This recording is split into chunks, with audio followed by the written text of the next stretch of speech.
Happy Friday. Happy Friday. Happy Friday. Let's get to it, shall we? Hey, y'all.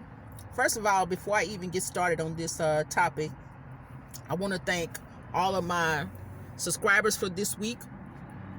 All of y'all that rode with me this week was so nice and so kind and so loving. I want to tell you all thank you so much and for supporting me. And just watch out, the best is yet to come. All right. And also on another note, if my friend KB is watching this vlog or this segment for this week, I want to extend my condolences to you and your family. I do. I really don't know what to say, but God has a reason for everything. And I don't know. My heart just goes out to you and your family, and I pray your strength. That God continues to comfort you, and your family in your time of loss. And that's all I know to say. I don't know anything else. And you can reach out to me if you like or whatever. But just know that you and your family are in my prayers. Okay. Good. All right. Let's get to it, shall we? All right. So, if you guys kind of notice my title for this week about, I Uber with criminals and drug addicts, it is the truth. Y'all, when we're out here Ubering, you don't know what you're picking up or what type of people you're picking up. You're picking up all different kinds of people and every walks of life, and I am so thankful that some of my passengers, that when they ride with me, they feel comfortable enough with me within those few minutes, and sometimes we'll hit it off, and they'll tell me one for instance, I got one guy, he's a plumber. I got one guy who's in welding school. These people have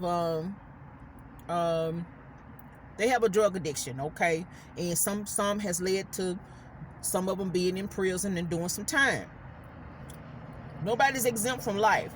Now, do I look down on these people because of what the outcome has happened in their life? No, I don't. They are a blessing.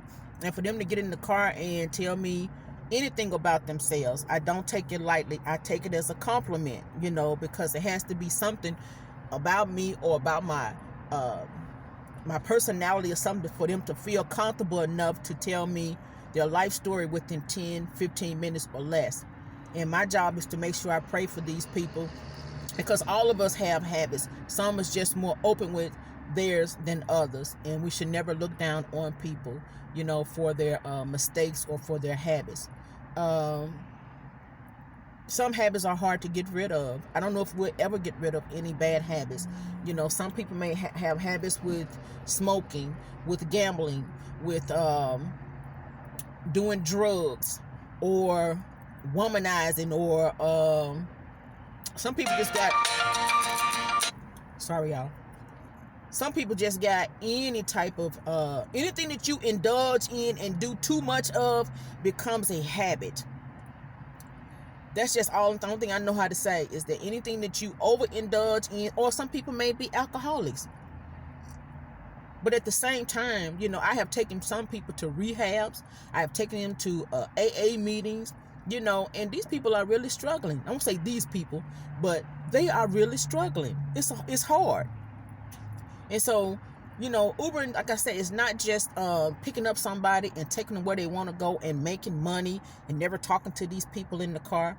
I talk to whoever I feel like would talk to me. Some people get in the car and they look down on their phone. They don't want to be talked to.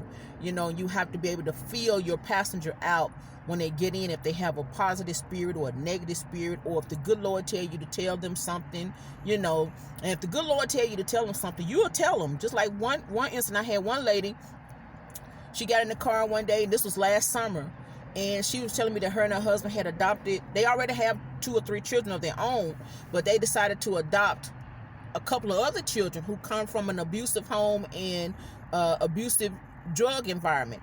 And one of the children was, I think, around maybe, I want to say 2 or 3, And she was struggling, having a hard time trying to love this child, because this child was a drug baby and an addict baby, and the child had so many issues that she just felt like she couldn't love the child enough, and she wanted to give the child back to the system. And she said she was struggling with that. And so as I was driving, I don't know what came over me, but I asked the lady, I said, ma'am, I said, I know you say you have a couple of kids of your own. And she said, yes. I said, have you ever lost a child? And instantly when I said that, she started opening up, and I'm telling you, y'all, we was almost in tears in this car, because she said yes, she has lost a child. And I can relate to that, because I have also lost a child before myself.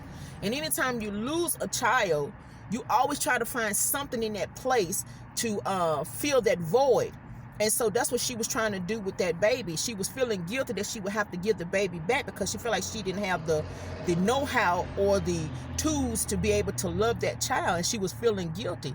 I told her, don't feel guilty about that. So what you were trying to do was trying to replace that child for what you missed. And I said, then you can't do that, So it's like God would talk to you anywhere. He can talk to you during an Uber ride. He can talk to you while you're walking on the expressway. He can talk to you in the grocery store. He can talk to you anywhere.